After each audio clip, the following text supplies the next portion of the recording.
आपली संस्कृती, आपले संस्कार सदा राहू दे आपल्या सोबत। भारताच्या महान ग्रंथांचे आणि काव्यांचे संपूर्ण संकलन सबस्क्राइब करा तिलक।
अर्जुन पुत्र अभिमन्यु,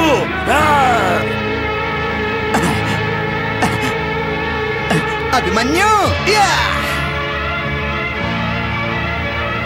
मारा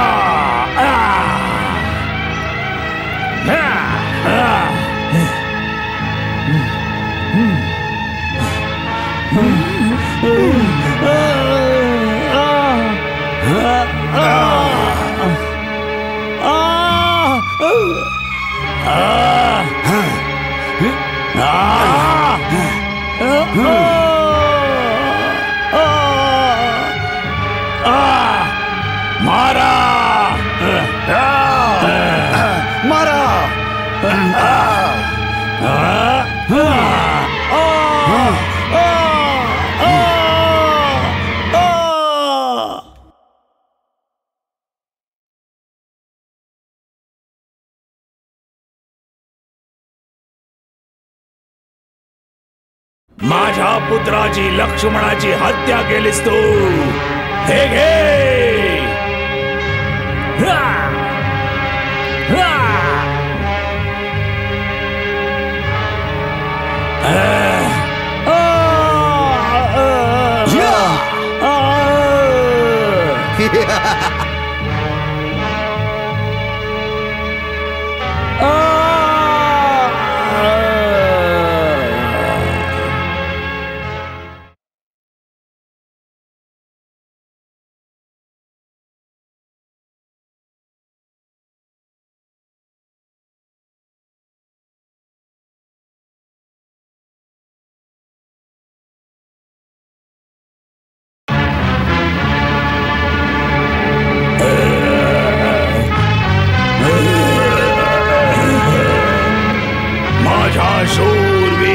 पुत्रा,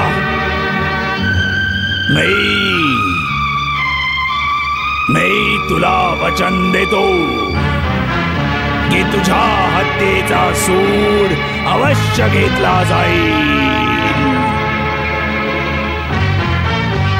तुझ्या मारेकऱ्याचं शीर त्याच्या धडापासून वेगळं केलं जाईल. तुझा हा सूड आजच घेतला जाईल, आजच घेतला जाईल, आत्ताच्या आत्ता. द्रोणाचार्य, कृपाचार्य, शकुनी मामा, अंगराज, तुम्ही सगळे मिळून अभिमन्यूला घेराव घाला. तो आज जिवंत परत जाता कामा नये. आत्ताच लगेच त्याला चारही बाजूंनी घेरून त्याची हत्या करून टाका. तुकडे तुकडे करा त्याचे.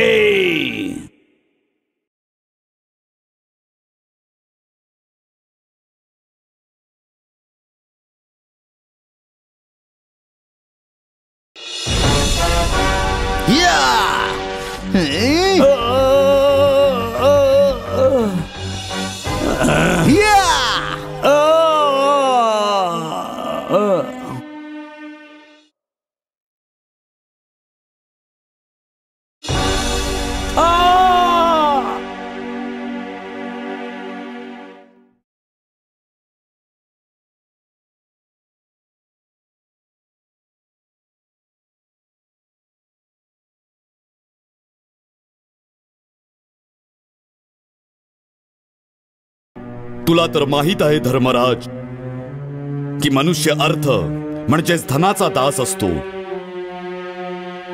मी कौरवांच्या अधीन राहून त्यांच्याद्वारे प्राप्त झालेल्या धनामुळे माझं आणि माझ्या कुटुंबाचं पालन पोषण करत आलो आहे.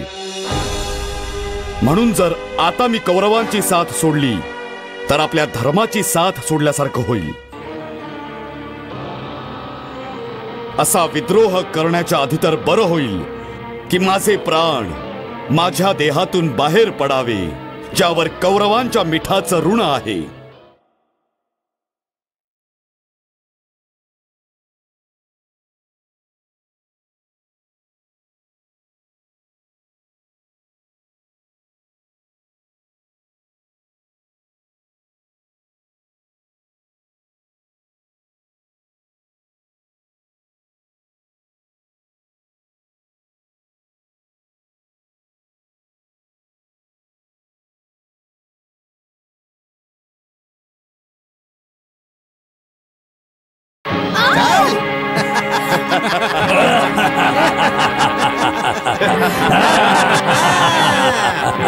दुःशासन, जशी आज्ञा भ्राताश्री.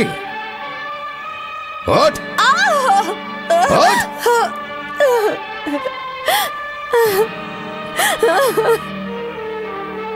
ये द्रौपदी, ये येऊन माझ्या मांडीवर बस. दुर्योधन, तू एका स्त्रीचाच नाही तर माझ्या पत्नीचाही अपमान केलेला आहेस.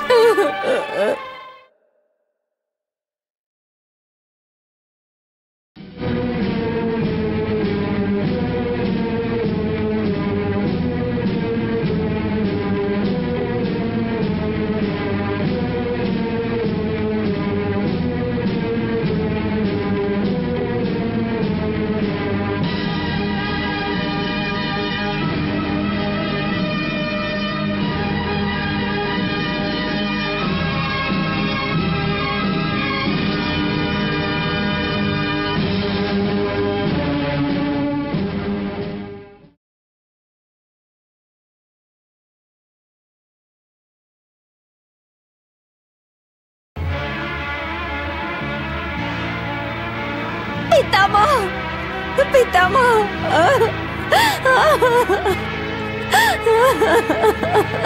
पितामह, पितामह. पितामह,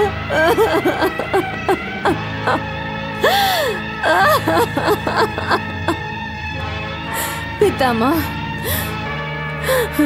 तुम्ही हातावर हात ठेवून सगळं बघताय, काही बोलू शकत नाही, हा अनर्थ थांबवू शकत नाही का? हेच संस्कार दिले तुम्ही पुढच्या पिढ्यांना की ते आपल्या मोठ्यांसमोर पूर्ण स्त्री जातीच्या आत्म्यालाच निर्वस्त्र करतायत पितामह.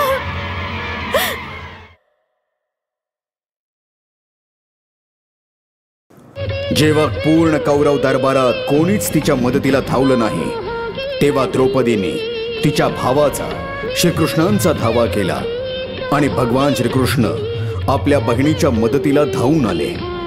एकीकडे दुःशासन द्रौपदीची साडी खेचत होता आणि दुसरीकडे भगवंत तिला अखंड वस्त्र पुरवत होते. भरलेल्या कौरव सभेत अशा तऱ्हेने त्यांनी द्रौपदीची लाज राखली. खऱ्या भक्ताच्या मदतीला भगवंत नेहमीच धावून येतो हे श्रीकृष्णांनी परत एकदा दाखवून दिलं होतं.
हे अर्जुना, मी त्रिगती भूपती सुशर्मा तुला युद्धासाठी ललकारत आहे. मी आणि माझं सैन्य रणभूमीच्या दक्षिण दिशेला तुझी प्रतीक्षा करतोय. तिथे आपल्या युद्धात कोणी बाधा आणणार नाही. चल सारथी.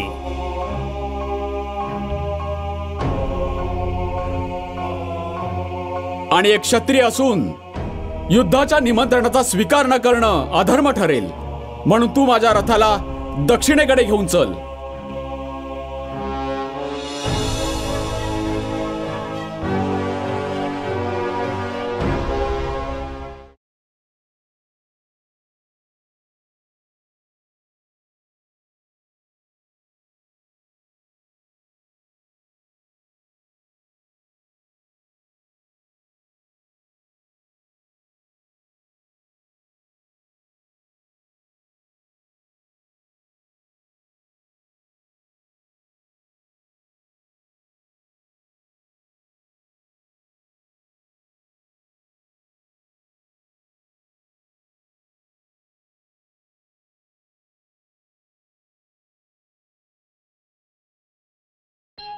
वासांसि जीर्णानि यथा विहाय नवानि गृह्णाति नरोपराणि तथा शरीराणि विहाय जीर्णानि अन्यानि संयाति नवानि देहि.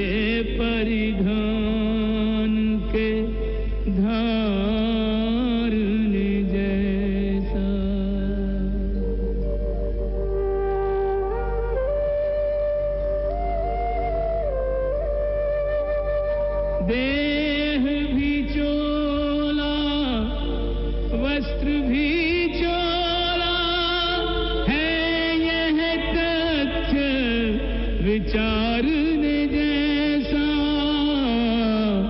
चोले के इस परिवर्तन पर क्या है धीरज हारने जैसा।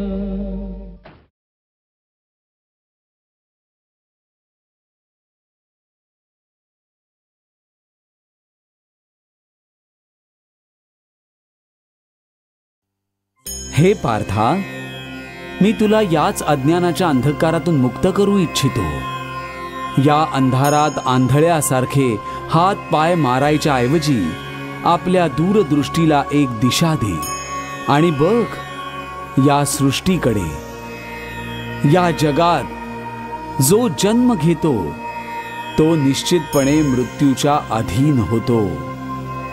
याचा अर्थ असा आहे की या मृत्यूलोकातला प्रत्येक प्राणी, मग तो मनुष्य असो वा पशु असो वा पक्षी असो किंवा मग वृक्षवेली असो, प्रत्येक श्वास घेणारा प्राणी आपल्या जन्माबरोबरच आपल्या मृत्यूलाही घेऊन येतो.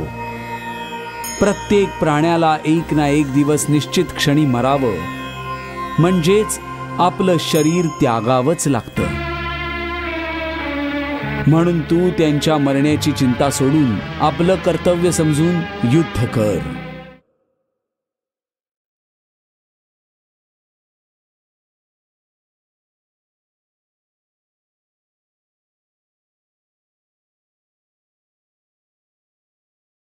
सुख दुःखे समे कृत्वा लाभालाभौ जया जयौ ततो युद्धाय युज्यस्व नैवं पापम अवाप्स्यसि.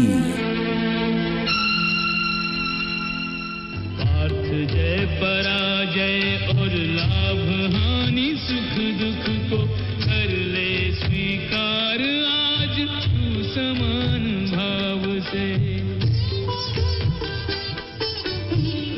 अलभ्य लाभ इससे वीर को न वंचित रख, तन सज्जित होने दे रण प्रदत्त घाव से. शस्त्र हैं खिलौने युद्ध भूमि खेल का आंगन, क्षत्रिय तो होते हैं युद्ध प्रिय स्वभाव से. होकर कटिबद्ध धर्म युद्ध हेतु प्रस्तुत हो, यूं तू बच जाएगा पाप के प्रभाव से. यूं तू बच जाएगा पाप के प्रभाव से. अशा प्रकारे सुख दुःख, लाभ हानी, जय पराजय किंवा हार जीत आता एक सारखं समजून केवळ यासाठी युद्ध कर, कारण यावेळी युद्ध करणं तुझं कर्तव्य आहे.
जर कुठलंही कार्य निष्काम कर्मयोगाच्या पद्धतीने केलं तर ना त्याचं पाप लागतं आणि नाही त्याचं पुण्य मिळतं.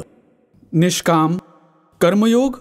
हो, निष्काम कर्मयोग. ही खूप अद्भुत गोष्ट सांगतोयस केशवा. माझ्या बुद्धीला अजून हे ग्रहण करता येत नाहीये. कारण तुझ्या बुद्धीवर अजूनही आसक्तीचा पडदा पडलेला आहे आणि जो निष्काम कर्मयोग मी सांगतोय त्याचा पायाच निरासक्तीच्या आधारावर ठेवलेला आहे.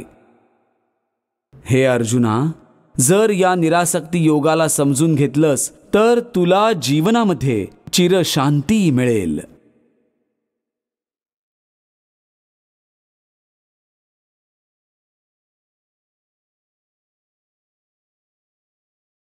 कर्मण्येवाधिकारस्ते मा फलेषु कदाचन मा कर्मफल हेतुर्भूः मा ते संगोस्त्व कर्मणि. कर्म तेरे अधिकार में केवल कर्म किए जा, तू कर्म किए जा.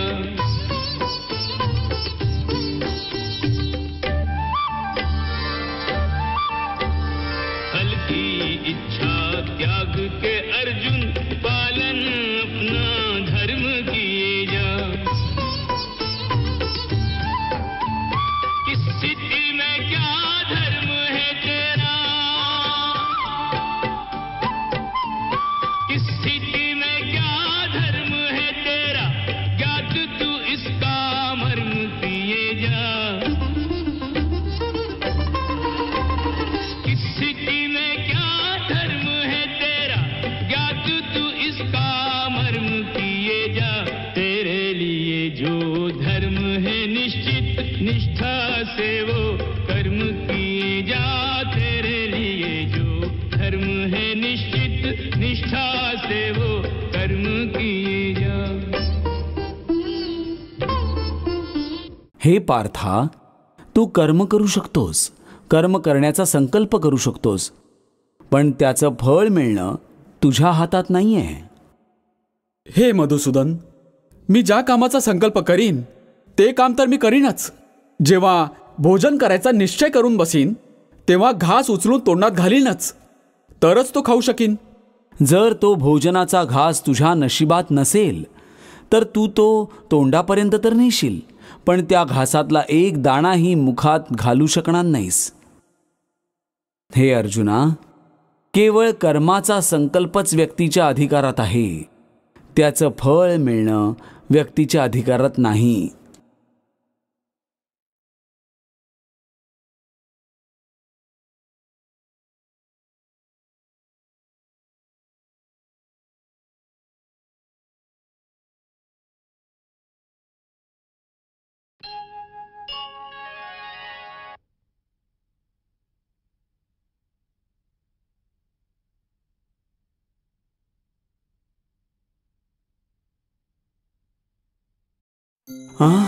आमचा परममित्र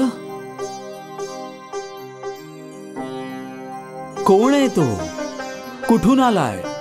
नाव काय आहे त्याचं? पहारेकऱ्यांनी आलेल्या माणसाचे वर्णन करताच प्रभूंना कळून चुकले की तो आपला सुदामाच असला पाहिजे. जाने को आए बसो केही ग्राम, धोती फटी सी लटी दुपटी और पाँव उपानह की नहीं सामा. द्वार खड़ो द्विज दुर्बल एक, रह्यो चकिसो वसुधा अभिरामा.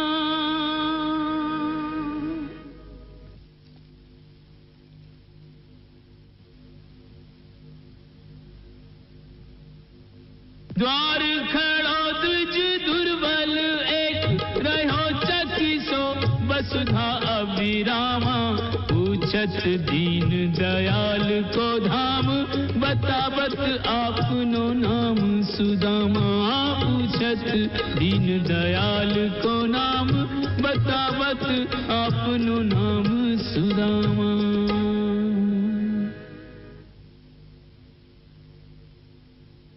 सुदामा,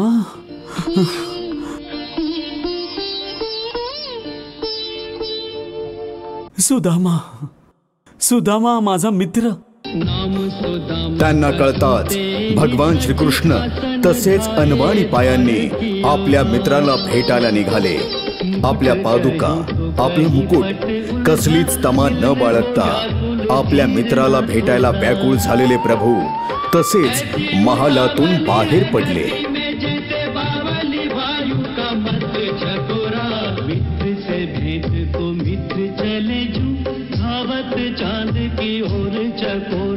जरा विचार कर, कुठे एक दरिद्री ब्राह्मण आणि कुठे एक राजा. सगळ्यांसमोर तो तुला कसा ओळखेल?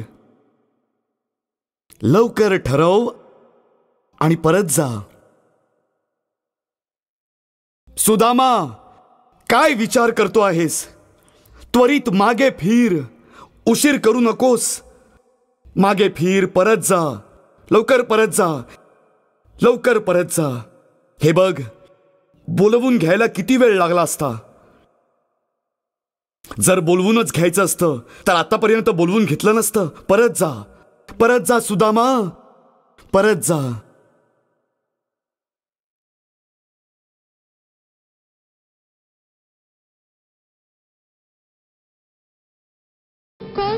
आपल्या बालमित्राला भेटण्यासाठी भगवंत अतिशय आतुर झाले होते. आपण एक राजा आहोत, त्रिलोकीनाथ आहोत याचं कसलंच भान त्यांना राहिलं नाही. इतक्या दुरून आलेल्या आपल्या बालमित्राला भेटण्यासाठी ते अनवाणी पायांनी कुठलीही राजचिन्हे धारण न करता तसेच देहभान हरपून महालाच्या बाहेर धावत निघाले.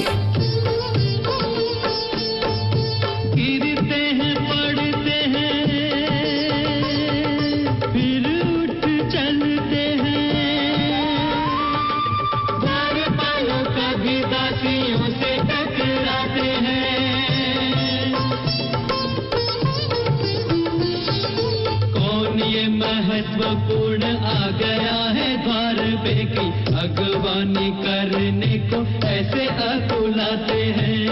अगवानी करने को ऐसे अकुलाते हैं.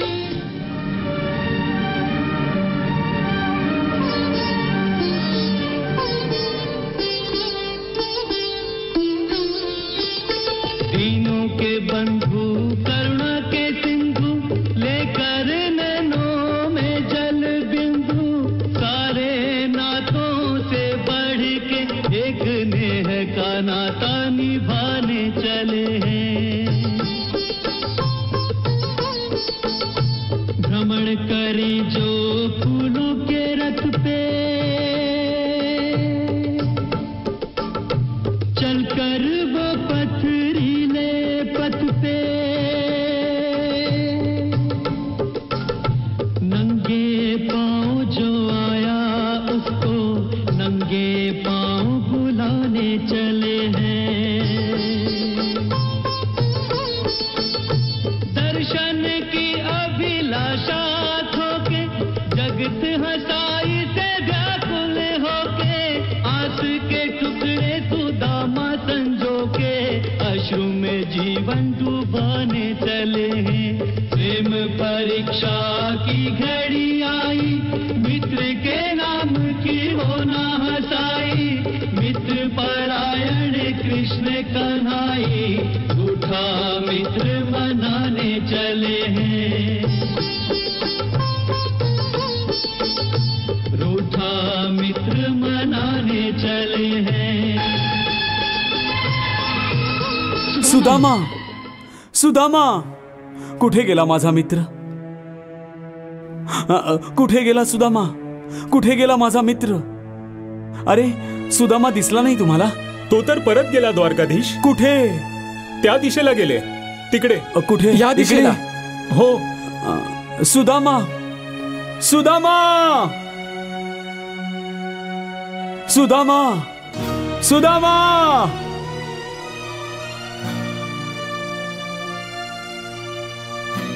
द्वारकाधीश कुठे गेले? त्या दिशेला.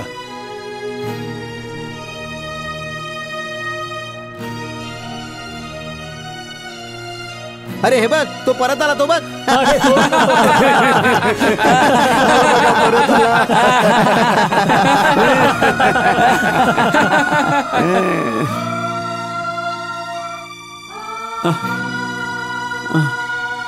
सुदामा, सुदामा.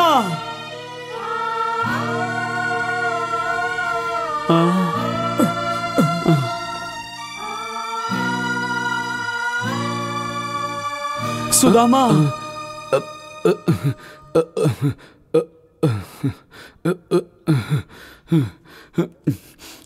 सुदामा.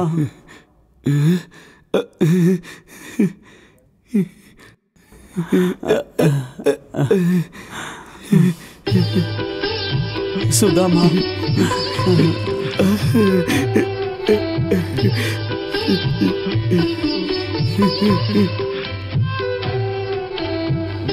इतक्या वर्षांनी आपल्या बालमित्राला आपल्याला भेटायला आलेलं पाहून भगवान श्रीकृष्ण भावूक झाले.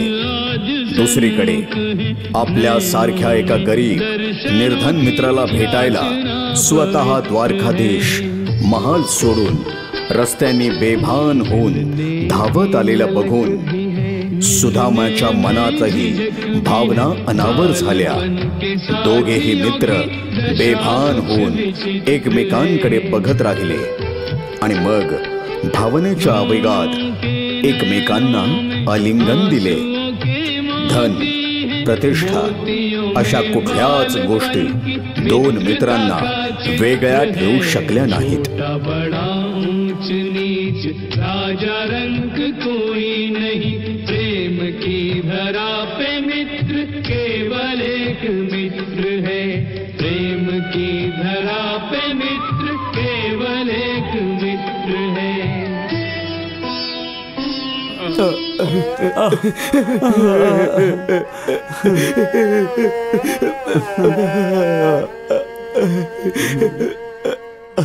सुदामा.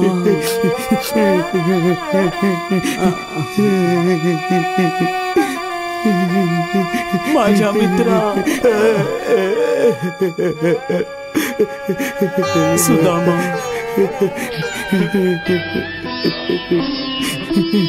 भाव भरी इस भेंट को देख रहा संसार, देखने वाले कर रहे कृष्ण की जय जयकार.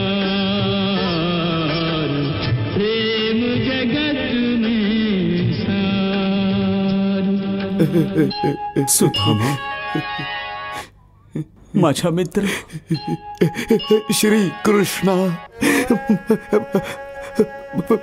माझ्या मित्रा.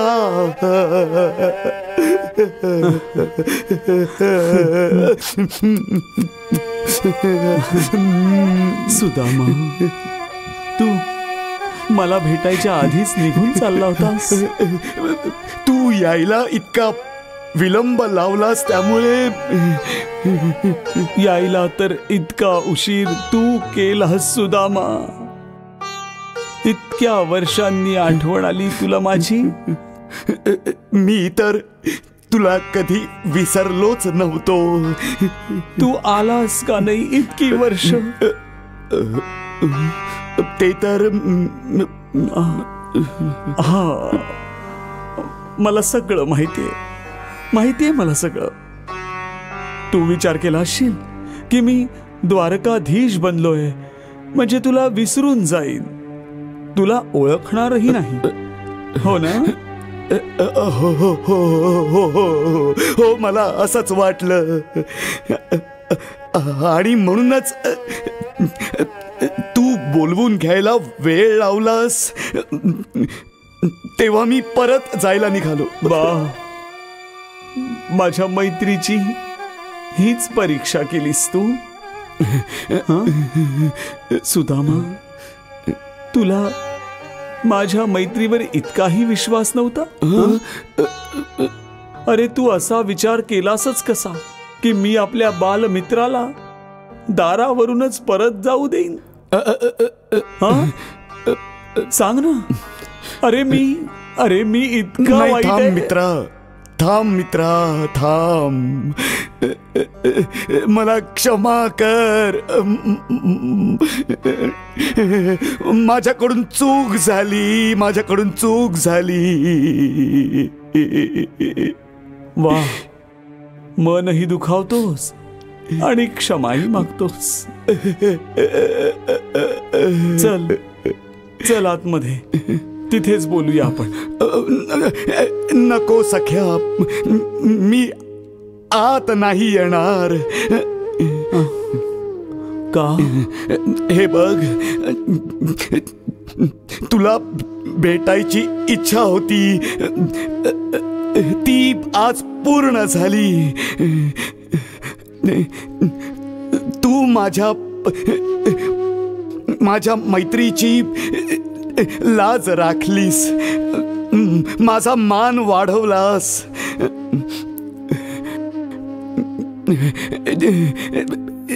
ज्या प्रकारे तू संपूर्ण जगासमोर मला आलिंगन दिलंस, माझं मन ठेवलंस, माझा मान वाढवला. आता मला ही मैत्री पाळली पाहिजे ना. माझ्याकडून असं काही नको व्हायला ज्यामुळे तुझ्या प्रतिष्ठेला धक्का लागू शकेल, तुझी मानहानी होईल. त्यामुळे मी इथूनच परत जातो. हेच बरं. हो, मला कळलं नाही, माझ्या महालामध्ये तू आल्याने माझ्या प्रतिष्ठेला धक्का कसा लागेल? हे बघ, एक दरिद्री ब्राह्मण अशा अवतारात राजभवनात जर आला तर तुझे राज दरबारी आणि अधिकारी काय विचार करतील? तुझ्या राण्यांसमोर मला मित्र म्हणवताना तुला लज्जित व्हावं लागेल. मग मी हे कसं सहन करू शकतो की तुझी अशी मानहानी व्हावी? सुदामा, तू आजही तितकाच भोळा आहेस जितका लहानपणी होतास. अरे, यात मानहानी कसली? माझ्या मित्रा, तुझ्या पायाच्या धुळीच्या स्पर्शानेच माझ्या या घराचा कण कण पवित्र होईल. तुझ्या येण्याने माझा मान अनेक पटींनी वाढेल.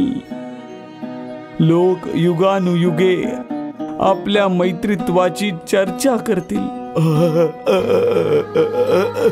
सन्मान करतील आपल्या मैत्रीचा. अरे, तू असा विचार तरी कसा केलास की मी तुला इथून जाऊ देईन? द्वारपाल, आज्ञा महाराज.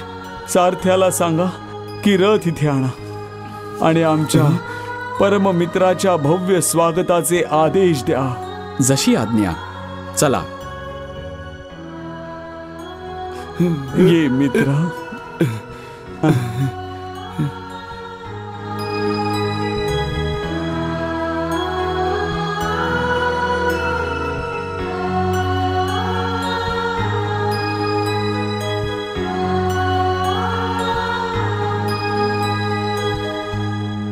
वा रे वा, मैत्री असावी तर अशी असावी. कोणाला वाटलंही नसतं की एक निर्धन ब्राह्मण द्वारकाधीशांचा मित्र असू शकतो. मित्रही कसा, जर ज्याच्यासाठी त्रिलोकीनाथ तेही अनवाणीच धावत आले होते त्याला भेटायला. डोक्यावर मुकुटही नव्हता. त्यावेळी असं वाटत होतं की श्रीकृष्ण द्वारकाधीश नाही आहेत, तर सुदामाप्रमाणे एक साधारण मनुष्यच आहेत. कोणी योग्यच म्हटलंय, मैत्री आणि मानवतेला धन निर्धनाच्या तराजूत तोलता कामा नये. आपल्या बालमित्राचं श्रीकृष्णांनी वाजत गाजत स्वागत केलं. त्याच्यावर फुलांचा वर्षाव केला. स्वतः श्रीकृष्णांच्या राण्यांनी पंचारती ओवाळून राजमहालात सुदाम्याचं स्वागत केलं. श्रीकृष्णांनी त्याला स्वतःच्या आसनावर बसवून त्याचा सन्मान केला आणि स्वतः त्याच्या पायाशी बसले. सोन्याच्या तपकात त्याचे पाय ठेवून स्वतःच्या हातांनी सुदाम्याचे पाय धुतले. इतक्या दुरून आपल्याला भेटायला अनवाणी पायांनी चालत आलेल्या सुदाम्याचे ते जीर्ण पाय बघून भगवंताच्या डोळ्यातही अश्रू आले.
कृष्णा